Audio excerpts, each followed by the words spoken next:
Bonsoir à tous. Désolée de ce contretemps, je n'ai pas pu débuter à 20h30 comme d'habitude, petit souci de connexion et j'ai pas pu vous prévenir non plus, donc désolée, mais me voilà enfin arrivée pour ce live, donc j'espère que vous pourrez le voir et puis sinon il y a toujours le replay, pas de souci. Je me mets tout de même les retours pour que vous puissiez avoir, que je puisse voir aussi, enfin si ça veut bien fonctionner ce soir. Ça n'a pas l'air décidé. Hop. Ok, c'est bon. C'est parti. Ça veut bien fonctionner. Donc, peut-être prendrez-vous ce live en... Peut-être prendrez-vous ce live en route. Et sinon, donc, le replay. Donc, je vais me présenter. Je suis Perrine Leite d'Acosta. Je suis démonstratrice indépendante pour la marque Stampin' Up depuis avril 2023. Et on se retrouve le mardi soir en live à 20h30 pour partager notre passion commune. Ce live sera donc le dernier de l'année 2024, puisque la semaine prochaine, eh bien, le mardi sera le 24 et celui d'après sera le 31. Donc, je pense qu'on sera tous en train de faire la fiesta. En tout cas, de se préparer pour à cette heure-là. Ou alors, on débutera tout juste notre apéro. Donc, ce soir, c'est notre dernier live pour cette année 2024, comme je vous disais. Et pour l'occasion, j'avais envie de vous partager ce que j'aime le plus faire au moment des fêtes de fin d'année, que sont les petits cadeaux d'invités, ces boîtes qu'on aime mettre sur les bords des tables pour embellir nos tables et pour offrir à nos invités, voilà, pour qu'ils repartent avec un souvenir impérissable. Le live de ce soir, c'est un projet que je n'ai absolument pas créé, bien au contraire. Je reprends un projet que j'ai réalisé en début de semaine, lundi, en Zoom créatif avec l'équipe des Stampiplettes, puisque c'est l'une de mes collègues Stampiplettes, Elise Krapolak, sur les réseaux, qui nous a proposé ce projet et j'étais vraiment fan. Et donc, je me suis dit qu'avec les fêtes de fin d'année qui arrivent, c'était l'occasion de vous proposer ce projet. Peut-être avez-vous déjà vu le tuto sur sa page. Si ce n'est pas le cas, on va le réaliser ensemble. Et j'ai pris le parti de ne pas du tout vous donner de mesures pour qu'on le fasse. Vous allez voir que c'est un projet vraiment simple et rapide qu'on va réaliser ensemble de bout en bout. Je vais vous mettre sur le plan de travail et vous montrer, alors pas la version que j'ai réalisée lundi parce que je l'ai déjà offerte, mais la version que j'ai réalisée cet après-midi pour avoir quand même un visuel à vous proposer. Alors, ça ne veut pas fonctionner. Hop. Bon. Alors, je suis désolée par avance si je n'ai pas vos retours, mais ça n'est pas... Voilà, si vous mettez un message et que j'y réponds pas, j'en suis navrée. Mais ça refuse de fonctionner ce soir. Bon.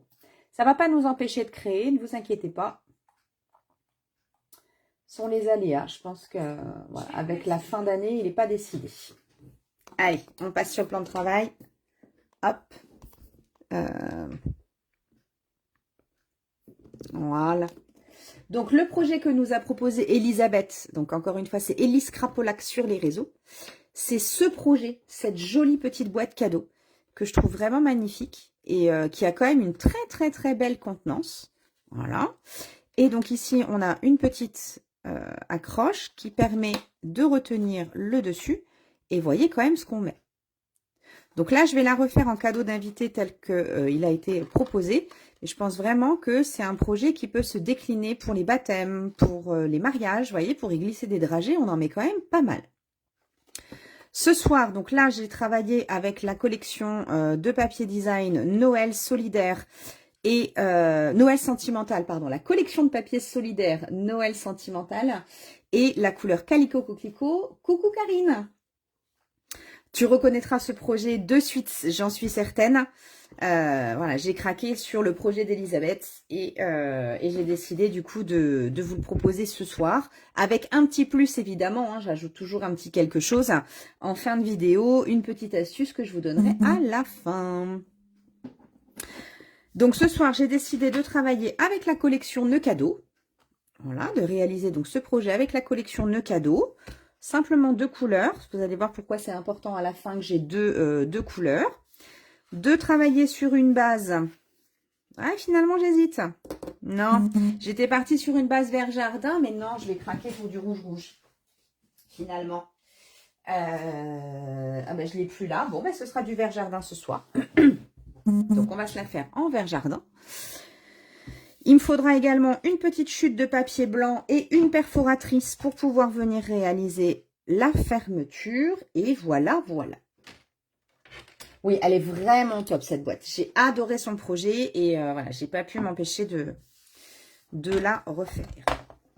Alors, pour ce projet, donc je vous avais simplement donné de mini-indications, à savoir qu'il vous fallait une feuille A4 unie et 3 petits morceaux de papier design. Donc, vous voyez, moi, je vais tout faire tenir dans ma feuille 15-15.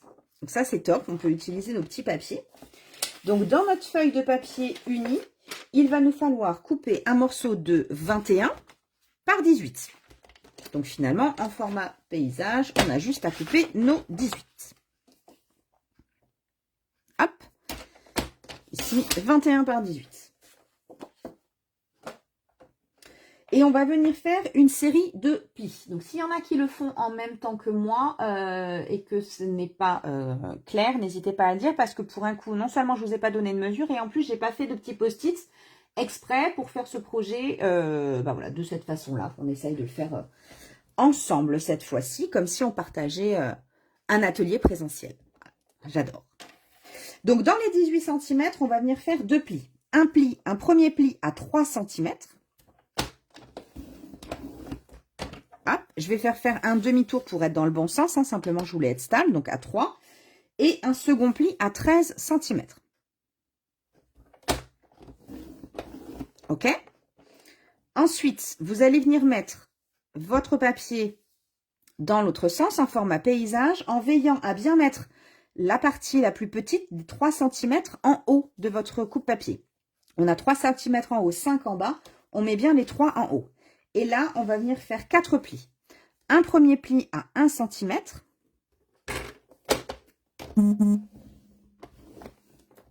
Un deuxième à 6 cm. Un troisième à 11 cm. Et le quatrième et dernier à 16 cm. Donc, petite astuce pour celles qui ont le coupe-papier de chez Stampin' Up. Le 16 cm, il est vraiment là, à la jonction ici, avec le bras. C'est vraiment le trait ici, donc c'est très très facile de le trouver. Ok. Hop. Je vais poser mon coupe-papier, je m'en servirai après. Et on va venir faire également, là on va avoir besoin de notre outil touche à tout que vous avez bien évidemment. Si vous ne l'avez pas, je peux que vous le conseiller. D'ailleurs, j'en profite pour vous rappeler que jusqu'à vendredi soir, pour toute personne, pour toutes celles d'entre vous qui passeront une commande sur ma boutique en ligne, je vous rappelle que vous participez à une tombola pour gagner une boîte cadeau. Je dis ça, je dis rien. Donc l'outil touche à tout, ça peut être le bon moment. On va prendre une règle et un crayon. Hop.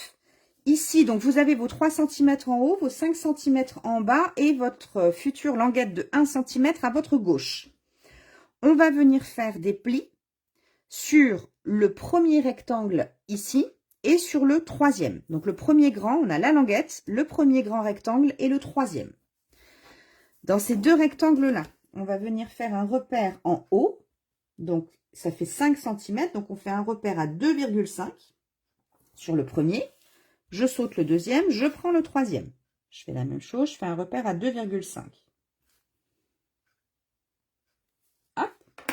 Et là, avec l'embouboule donc de mon outil touche à tout, je vais venir tracer de mon repère jusqu'au bas de mon rectangle. Je vais venir tracer en fait un triangle à l'intérieur.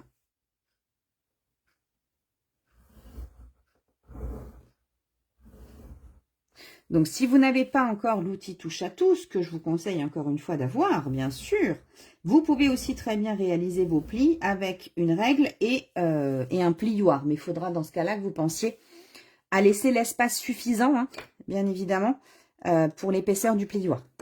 Pour pouvoir arriver de votre repère jusqu'à votre...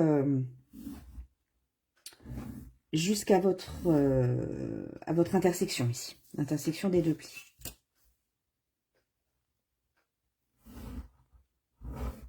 Hop.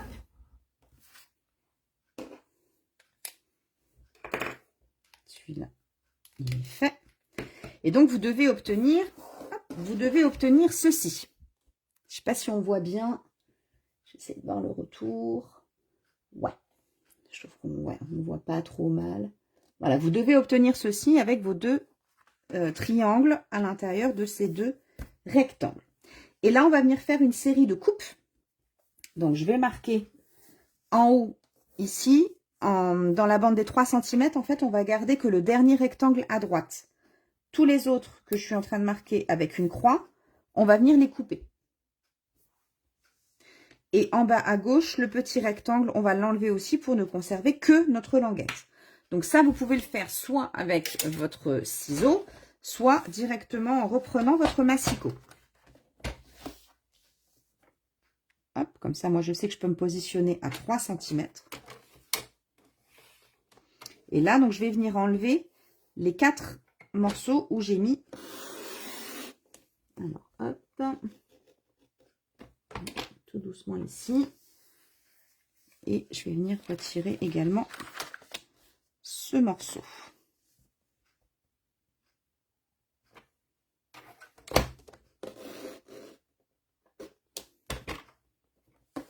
Je vais un tout petit peu. Non, c'est bon.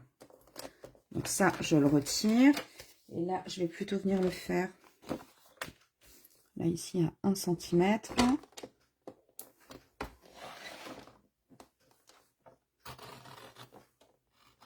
Désolée si ma tête passe.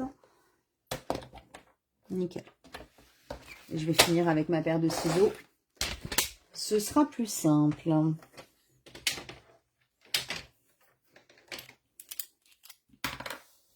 Hop, donc là, j'enlève mon rectangle.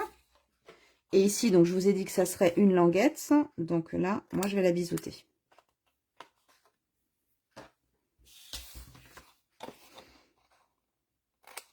On va venir ensuite créer les languettes du fond de notre boîte.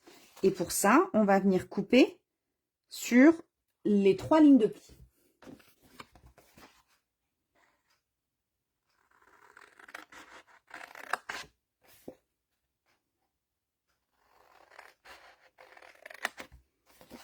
Hop, jusqu'à l'intersection.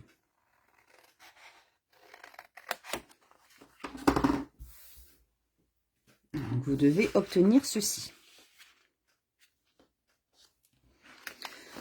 Je vais en garder une. Est-ce que je vais la mettre? Non, je vais toutes les laisser. Ouais, je vais toutes les laisser. Une fois qu'on a fait ça, on va pouvoir venir marquer tous nos plis. Donc, on va d'abord faire tous nos plis droits. On va tous les faire vers l'intérieur. Bonne soirée, Karine.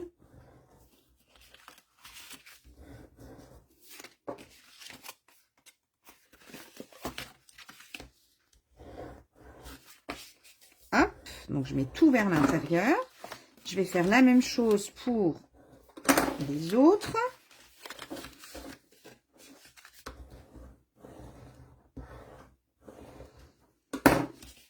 Et ensuite, je vais venir faire dans le sens inverse mes triangles.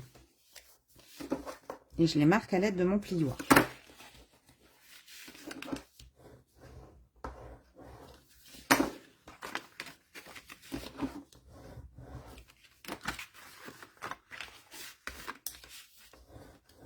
Hop. Bonsoir Muriel. Et donc, vous devez obtenir quelque chose comme ceci. OK? Avant de monter notre boîte, on va d'abord venir mettre notre papier design. Ici, ce sera la languette qui va venir sur le devant ici de notre boîte. Donc, vous pouvez la laisser complètement carrée ou vous pouvez aussi prendre une perforatrice et l'arrondir. Hop, moi je vais l'arrondir. Je trouve ça plus mignon. Hop. Et donc, pour le papier design, on va donc avoir besoin de 3 morceaux. On va venir mettre ici sur les 2 morceaux, sur les 2 rectangles, il nous faut donc 2 morceaux de 4,5 par 9,5. Et sur notre languette, un morceau de 4,5 par 2,5. Attention, si votre papier a un sens, il vous faudra couper votre papier en format portrait. Donc moi, pour le coup, j'ai un papier qui n'a pas vraiment de sens. Donc, c'est parfait. Je vais couper, j'ai dit donc 4,5 par 9,5, il en faut 2. Hop. Moi, je vais plutôt le mettre là. Hop, 4,5. 4,5 par 9,5. Ok. Deuxième fois 4,5. Oui, on utilise, allez, les 2/3, on va dire, d'une feuille 15-15. Là, et un morceau de 4,5 par 2,5.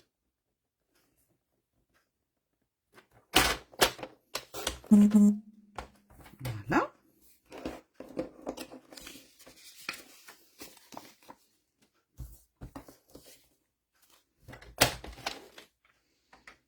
Et donc, ces morceaux, on va venir les coller sur notre boîte, comme ça. Ici. Et ce petit morceau qui va là, donc lui, on va venir également lui faire des angles arrondis si on a choisi de faire des angles arrondis. Hop, voilà. Maintenant, je vais tout simplement les coller à la colle.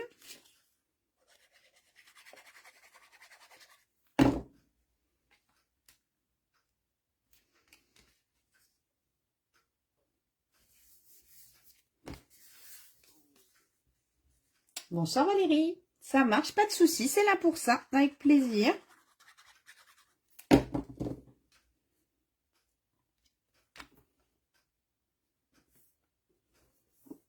Hop, et puis mon dernier. Ici.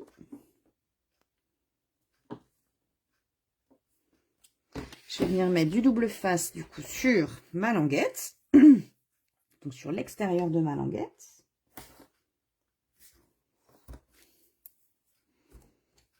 Hop, et là, il ne me reste plus donc qu'à monter ma boîte. Donc là, pareil, hein, j'enlève la protection avec mon touche à tout. Je vais venir retourner mon projet. Je prends ma languette, je la plie et je vais venir l'aligner ici, de l'autre côté. Hop, voyez. J'ai plus qu'à monter le fond. Donc, je vais rabattre à droite et à gauche. Je vais rabattre celle qui va à l'avant. Je vais mettre de la colle sur celle-ci. Et je m'arrange pour que tout ce petit monde soit bien aligné. Oui, non, c'est pas ça que je voulais. Bon, c'est pas grave. C'est pas grave. Non, moi, j'aime mieux quand ça se retrouve à l'arrière. Pardon. Voilà. Je préfère ça. Et hop. Et là, on s'arrange pour que tout soit aligné partout. Et en soi, vous voyez, là, notre boîte, elle est montée. Donc, avec mon plioir, à l'aide de mon plioir, là, je vais venir appuyer un petit peu à l'intérieur pour que ça maroufle. Pour maroufler et pour que la colle prenne bien. Celle-ci prend très vite. Et vous voyez, là, hop, en soi, ma boîte est faite. Ok? Il va nous rester, du coup, simplement à faire ici la petite décoration qui se trouve juste sur le devant. Et qui va nous servir aussi à maintenir la boîte fermée. Alors, on pourrait très bien faire un système d'aimant, ça c'est possible. Là, l'idée d'Élise Crapolac, quand elle nous l'a présenté, c'était justement de trouver une alternative à la fermeture aimantée, parce qu'on n'a pas toujours des aimants sous la main. En revanche, et c'est là que ça intervient, en revanche, vous pouvez prendre une chute de papier avec une perfo. Donc là, en l'occurrence, je vais prendre simplement la perfo ronde 1 pouce 3/4. Vous pouvez prendre la perfo de votre choix, hein, du rond, du carré, du rectangulaire, ce que vous voulez. Là, je vais prendre une petite ronde. Je vous avais marqué de choisir du coup un message. Alors, je suis en train de regarder, je vais certainement... Ouais. Je vais certainement mettre de l'encre là. Et donc, ici, je vais la passer en vert jardin. Oui, je suis en vert jardin. Je vais prendre une petite...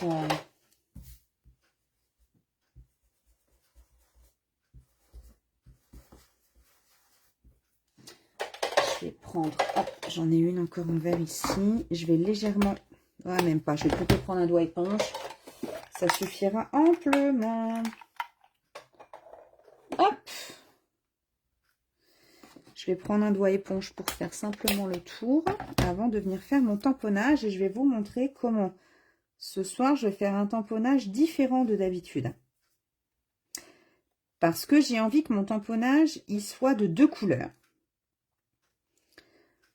Mais couper mon tampon pour faire le tamponnage de plusieurs couleurs, c'est compliqué sur mes grands pads d'encre.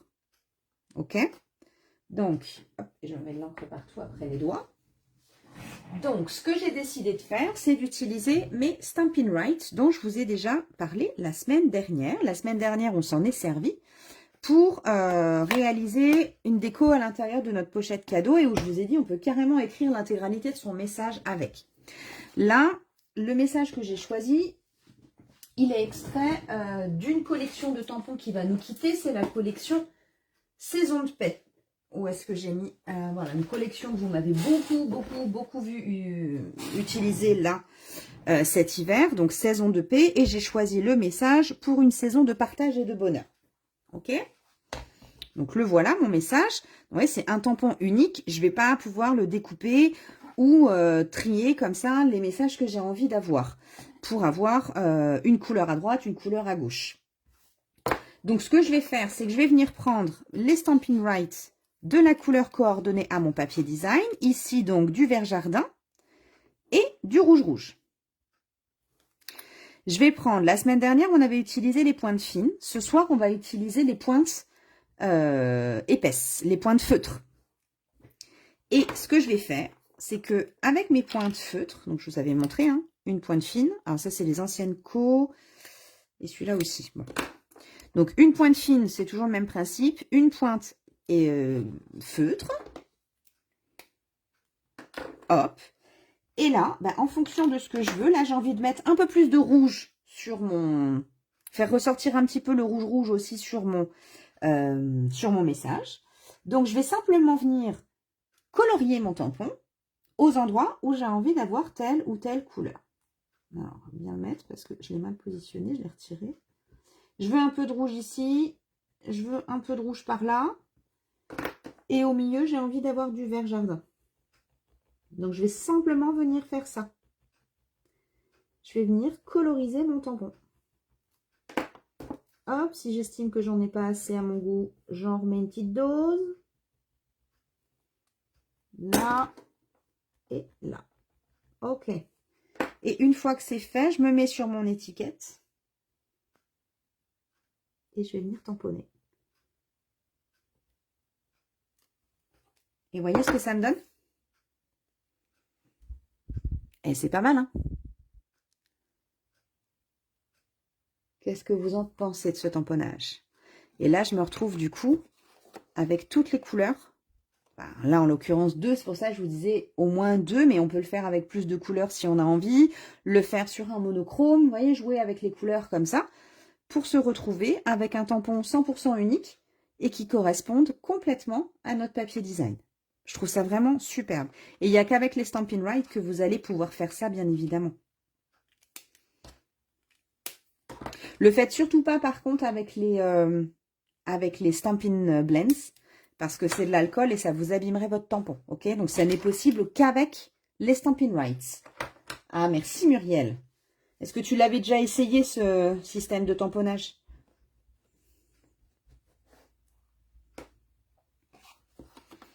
Et donc là, il va nous rester tout simplement à venir mettre ici à venir coller notre étiquette. Donc, on va juste coller le bas de l'étiquette sur la boîte. Et ça va nous permettre ici d'avoir ici notre ouverture. Donc, je vais juste mettre de la colle en bas. J'arrive au bout du flacon. Hop, vous voyez, j'en mets même un peu moins que la moitié, en fait. Je vais venir fermer et je viens positionner. Ah, bah, je suis contente de t'avoir montré quelque chose, alors. Moi, j'adore faire ça. Alors, les Right, voilà, je vous ai montré avec la pointe fine la semaine dernière. Avec ça là, mais il y a encore tellement de choses à faire avec les Stampin' Rights. J'ai d'autres projets en cours, mais je vous en dis pas plus. Il faudra continuer à suivre les choses, mais je vous réserve des surprises pour après les vacances. Voilà, après les fêtes, il y a vraiment de belles choses qui s'annoncent. Et notamment pas mal de projets avec les Stampin' Rights. Voilà, pas mal de techniques encore à partager. Ça, c'est vraiment intéressant. Donc, une fois que c'est fait, normalement, ça prend relativement bien, vous voyez. Hop, là, je vais pouvoir ouvrir. Mettre mes chocolats, un petit cadeau, mes dragées, ce que je veux, en fonction de ma thématique. Et je referme. Et l'étiquette vient tenir. Voilà. Voilà les 2 versions que j'ai réalisées aujourd'hui. Et voilà, surtout cette technique, en fait. C'était ça aussi que je voulais vous montrer, qui était, que je trouvais assez intéressante. Voilà ce que j'avais à vous montrer pour ce soir. Si ça vous donne des idées pour votre table de fête, voilà, j'en avais fait la semaine dernière, on était sur de l'embossage à chaud. Aujourd'hui, on est sur de la colorisation de nos tampons. Donc, il y a 1001 idées à développer. Je repasse vers vous. C'était un projet, vous voyez, c'était un projet simple et efficace. Donc, j'espère vraiment que ça pourra voilà, vous donner des idées à moins d'une semaine des fêtes de Noël pour que vous puissiez décorer de façon personnalisée en fonction de votre thématique vos jolies tables de fête. Encore une fois, je vous la remontre ici. Ici. Si des choses vous ont donné envie ce soir ou sur les précédents lives, si vous avez envie de faire encore plaisir sous le sapin, quoi qu'on soit de 17, donc je ne peux pas garantir, Stampin' Up en tout cas ne peut pas garantir la livraison pour le 24-25 décembre. Mais voilà, même si vous voyez les personnes en décalé ou juste après, n'hésitez pas à vous faire plaisir parce qu'on a vraiment en plus des nouveaux kits qui viennent de sortir sur la boutique en ligne. Donc, si vous avez envie de vous faire plaisir, c'est le moment. Puisque pour toutes celles et tous ceux qui passeront une commande, peu importe le montant, sur ma boutique en ligne directement, vous participez à un tirage au sort pour gagner cette jolie boîte cadeau pour y glisser une bouteille 75 centilitres. J'ai mis la date butoir au 20 pour pouvoir faire le tirage au sort en fonction des participants le 21 et pouvoir vous l'envoyer le lundi 23 et être sûr que, puisqu'il est noté ici, que cette nouvelle année soit un grand cru, que si vous en avez besoin pour les fêtes du 31, faire un joli cadeau ou mettre également décoration sur votre table, que vous puissiez l'avoir à temps. Donc pour moi, il me reste à vous souhaiter de très belles fêtes, à vous remercier vraiment vivement de votre fidélité. Ça me fait vraiment plaisir que chaque mardi soir, vous soyez aussi nombreuses, nombreux au rendez-vous. Nombreux, je suis obligée parce qu'il y a des hommes aussi qui viennent nous rendre visite. Donc c'est avec grand plaisir que je vous retrouve après les fêtes pour vous proposer de nouvelles idées créatives.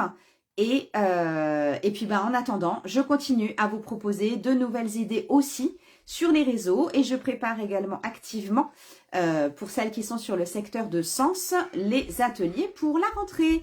Il me reste à vous souhaiter une belle soirée et vous souhaiter de très très très belles fêtes de fin d'année. Plein de bisous à toutes et prenez soin de vous. À bientôt!